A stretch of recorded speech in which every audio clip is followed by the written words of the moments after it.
Bonjour à tous mes frères et sœurs. Ça fait 4 ans et demi bientôt, je pense, que je partage des vidéos, que je partage des vérités, des révélations. Ça fait 4 ans et demi que je ne cesse de vous parler de Dieu, du Créateur de toutes choses. Je n'arrête pas de vous parler de votre Créateur. 4 ans et demi. Mais je remarque qu'à chaque fois que je parle de Dieu, ça ne vous intéresse pas. Vous préférez les choses du monde. Dieu ne vous intéresse pas. Rien que le fait que je mentionne le nom de Dieu dans un titre de mes vidéos, ça ne vous attire pas. Vous fuyez. Quand vous entendez parler de Dieu, vous tournez le dos. Vous ne voulez pas croire à l'existence de Dieu. Pour vous, Dieu n'existe pas. Pour vous, vous êtes là sur terre, vous vous êtes fait tout seul. Il n'y a pas de créateur derrière tout ça. Vous n'avez pas à pratiquer la justice, ni l'amour.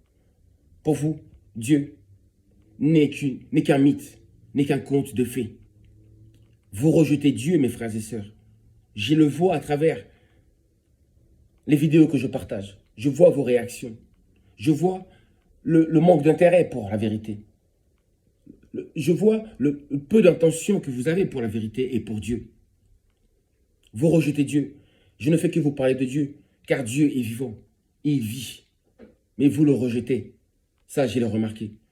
Et aussi, durant ces 4 ans et demi, je n'ai pas cessé de vous parler de Kimbangu. De vous parler de Mama Vita Kimpa. De vous parler de Kimbangu, ce roi divin Congo que Dieu, justement, a donné à la race noire. Vous rejetez Kimbangu. Quand vous voyez le nom de Kimbangu sur une vidéo, ça ne vous attire pas. Vous vous sauvez. Ce qui est triste, c'est que la plupart des Noirs même ne connaissent même pas Kimbangu. Oui, les Noirs qui habitent en Europe ou en Afrique ne connaissent même pas Kimbangu, ne connaissent même pas Mama Vita Kimpa. Pour le Sénégalais, Kimbangu, pour lui, ça n'intéresse pas parce que Kimbangu n'est pas sénégalais, il est congolais. Alors que Kimbangu est venu pour sauver la race noire. Il est venu pour la race noire. N'oubliez pas que l'Afrique ne forme qu'un seul pays. C'est l'unité. Nous ne sommes qu'un seul pays. Alors, Kimbangu est venu pour la race noire. Vous devez croire en Kimbangu, mais vous ne le connaissez même pas. Vous ne connaissez même pas votre sauveur. Vous préférez connaître les ancêtres occidentaux, là où vous préférez les connaître. Ceux qu'on vous apprend à l'école, un peu partout dans les livres. Mais par contre, vos ancêtres à vous-même, vous ne cherchez même pas à les connaître. Kimbangu, ça ne vous intéresse pas. Pourtant, il est venu pour vous, pour votre salut. C'est triste d'en arriver là. Vous rejetez Dieu, vous rejetez Dieu. Mais malgré ça, je n'ai pas arrêté pendant 4 ans et demi de vous répéter sans cesse que Dieu existe. Le grand esprit créateur. Oui, que le nommé Tatanzambia Pongutulendo, le Dieu tout-puissant. Il est vivant. Il n'est pas ce Dieu-là dont on parle de la Bible. On lui a volé beaucoup de choses qui lui appartiennent et qu'on a retranscrit dans ce livre-là, des Occidentaux. Mais notre Dieu véritable, il n'est pas celui qui décrivent. Mes frères et sœurs, vous rejetez Dieu, mais Dieu existe.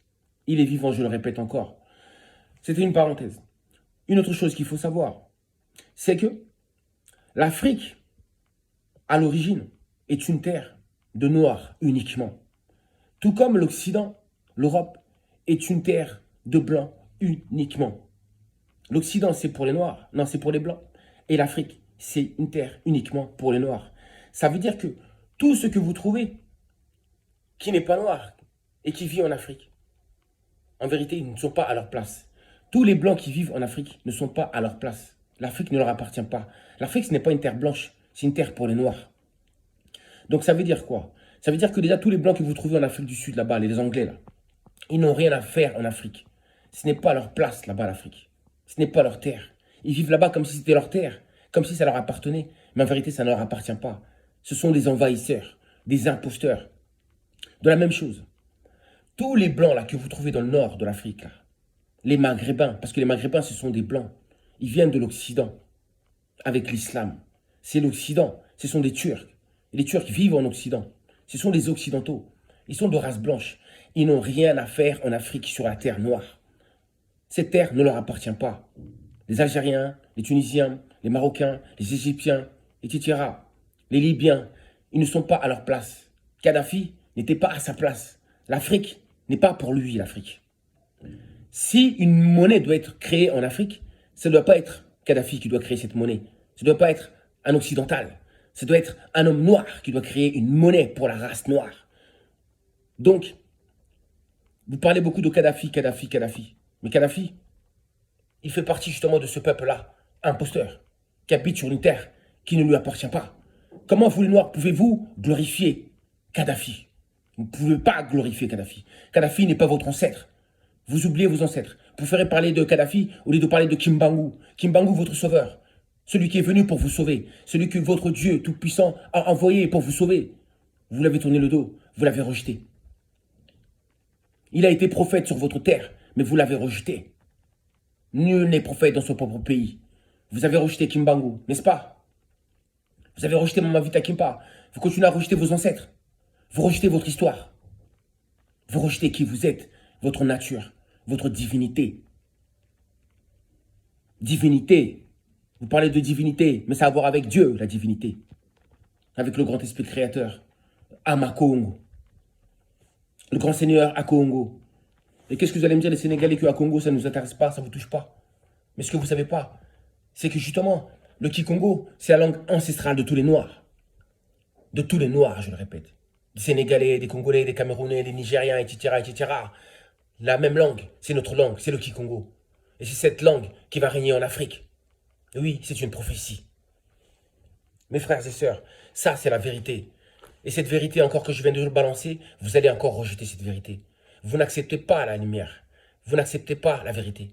Vous n'arrivez plus à absorber la lumière, car la lumière, c'est la vérité. La lumière ne vous pénètre plus. La mélanine ne vous pénètre plus. Vous n'avez pas de mélanine. Vous n'avez plus d'intelligence. Vous n'avez plus de conscience. Vous êtes complètement perdu. Vous allez rejeter la vérité. Vous allez m'en vouloir. Vous allez me détester. Alors qu'au fond de vous, vous savez que c'est la vérité. En rejetant la vérité, vous rejetez Dieu. Vous rejetez votre Créateur. Un nouvel ère arrive. Nous y sommes déjà. C'est l'ère de la vérité. C'est l'ère de la justice. C'est l'ère de Dieu. C'est l'ère de la libération de la race noire. C'est l'ère de son indépendance. Mes frères et sœurs, pour terminer, ça c'est ma dernière vidéo que je fais. Je vais vous parler de Kimbangu encore une dernière fois. Je vous parle de Dieu et je vous parle encore de Kimbangu, de ce merveilleux, oui, ce merveilleux sauveur, ce merveilleux Messie, ce merveilleux grand esprit que Dieu nous avait tout simplement envoyé. Oui, Kimbangu, le roi divin Congo, celui qui sera la lumière des nations, qui gouvernera notre humanité. Mes frères et sœurs, dans Apocalypse, chapitre 21, du verset 22 au verset 27, selon la Bible lue second, on vous parle de Kimbangu. J'ai dit la Bible, c'est une histoire volée, falsifiée. Mais dans ceux qu'ils ont volé, justement, sachez que ceux qu'ils ont volé, on retrouve de Kimbangu là-dedans. Oui, quand on parle, c'est Kimbangu, c'est son histoire à lui. Apocalypse chapitre 21, du verset 22 au verset 27, Bible lue second, il est écrit ceci. Je ne vis point de temple dans la ville, car le Seigneur Dieu Tout-Puissant est son temple. C'est-à-dire que le Seigneur Dieu Tout-Puissant est le temple de cette ville. Il est le temple dans cette ville. Je ne vis point de temple dans la ville, car le Seigneur Dieu Tout-Puissant est son temple. Donc on comprend déjà que Dieu est le temple véritable. Lui, le grand esprit. Lui, l'enseignant. Et ça veut dire que vos églises, vos temples, vos mosquées, vos synagogues sont une abomination devant les yeux de l'Éternel. Même votre propre livre vous l'écrit. C'est écrit noir sur blanc dans votre livre, dans la Bible, soi-disant votre livre. Et pourtant, vous ne pratiquez pas ce qui est écrit là-dedans. Vous ne lisez pas. Vous ne pratiquez pas ce qui est dedans. Et c'est là qu'on reconnaît qu'en fait, compte, la vérité ne vous appartient pas. Vous n'aimez pas la vérité. Vous n'êtes pas ce peuple véritable de Dieu. Le peuple véritable de Dieu, c'est la race noire. Parce que les Noirs, avant que vienne, ou avant que commence l'esclavagisme et la colonisation, il n'y avait pas de temple en Afrique. En Afrique, il n'y avait pas de sanctuaire. Il n'y avait pas de temple. Il n'y avait pas d'église. Il n'y avait pas tous ces concepts-là. Il n'y avait pas de mosquée. Il n'y avait pas de synagogue. Parce qu'on savait que Dieu était un temple à lui-même. Lui-même, le grand esprit. Et qu'on pouvait communiquer avec lui directement. Qu'on n'avait pas besoin d'aller s'enfermer dans des salles, dans des maisons construites par la main des hommes pour aller y rencontrer Dieu. On savait que Dieu est partout, étant esprit. Il est le temple véritable. Je ne vis point de temple dans la ville, car le Seigneur Dieu Tout-Puissant est son temple, ainsi que l'agneau lorsqu'il reviendra dans la ville. Qui est cet agneau qui reviendra dans la ville? C'est tout simplement Kimbangu. Kimbangu est l'agneau qui reviendra dans la ville. Et quelle est donc cette ville dont parle la Bible? Cette ville véritable dont parle la Bible, c'est tout simplement le royaume Congo. Je ne vis point de temple dans la ville, c'est-à-dire au royaume Congo, car le Seigneur Dieu Tout-Puissant, ainsi qu'en Afrique, car le Seigneur Dieu Tout-Puissant est son temple, ainsi que l'agneau Kimbangu, le roi divin Congo, lorsqu'il reviendra dans la ville, lorsque Kimbangu reviendra au royaume Congo. La ville n'a besoin ni du soleil, ni de la lune pour l'éclairer, car la gloire de Dieu l'éclaire, car la gloire de Tatanzambia Pungutu Lendo l'éclaire, et l'agneau est son flambeau, et Kimbangu est son flambeau. Kimbangu est le flambeau du royaume Congo, Kimbangu est le flambeau de l'Afrique, le flambeau de Katiopa, le flambeau de tout simplement de Kama. Les nations marcheront à sa lumière, c'est-à-dire la lumière de Kimbangu, de l'agneau. Les nations marcheront à sa lumière, et les rois de la terre y apporteront leur gloire. Les rois de la terre apporteront leur gloire à Kimbangu, là-bas au royaume Congo, là-bas en Afrique, à Katiopa. Ces portes ne se fermeront point, les portes de la ville, du royaume Congo, ne se fermeront point, car là, il n'y aura point de nuit. C'est-à-dire que les portes, ça symbolise les portes de la connaissance. C'est-à-dire que les portes, c'est-à-dire que la connaissance sera en abondance. Il n'y aura point de nuit, c'est-à-dire qu'il n'y aura plus d'ignorance, car la nuit symbolise l'ignorance. Il n'y aura plus d'ignorance, il n'y aura plus de mort. La mort, symbole tout simplement de l'ignorance. La mort, symbole de l'ignorance. La nuit, symbole de l'ignorance. Donc, ces portes ne se fermeront point le jour. C'est-à-dire que la connaissance va jaillir sans cesse au royaume Congo et en Afrique. Et il n'y aura point de nuit, il n'y aura point de plus d'ignorance. Le peuple noir connaîtra tout et il ne sera plus de l'ignorance. Il atteindra cette maturité spirituelle. Ça veut dire qu'il n'y aura plus d'ignorance en la présence du Messie, du roi divin Kimbangu, possédant les trois pouvoirs scientifiques, politiques, spirituels. On y apportera la gloire et l'honneur des nations, là-bas au royaume Congo. Il n'entrera chez elle, c'est-à-dire dans cette ville, dans le royaume Congo et en Afrique, rien de souillé, ni personne qui se livre à l'abomination et au mensonge, comme ça se fait actuellement.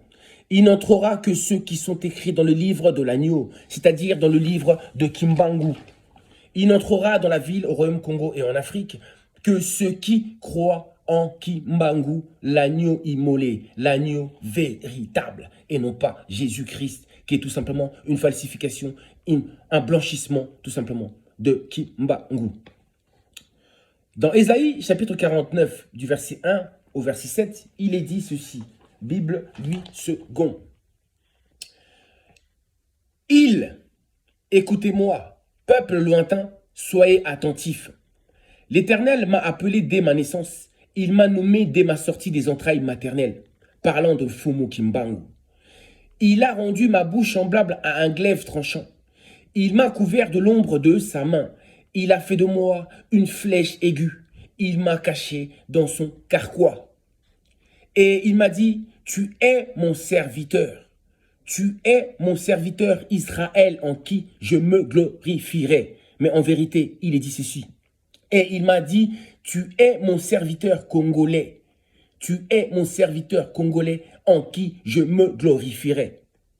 Israël, en vérité, c'est le royaume Congo ou tout simplement les Congolais, les Israélites. Et moi, j'ai dit, c'est en vain que j'ai travaillé.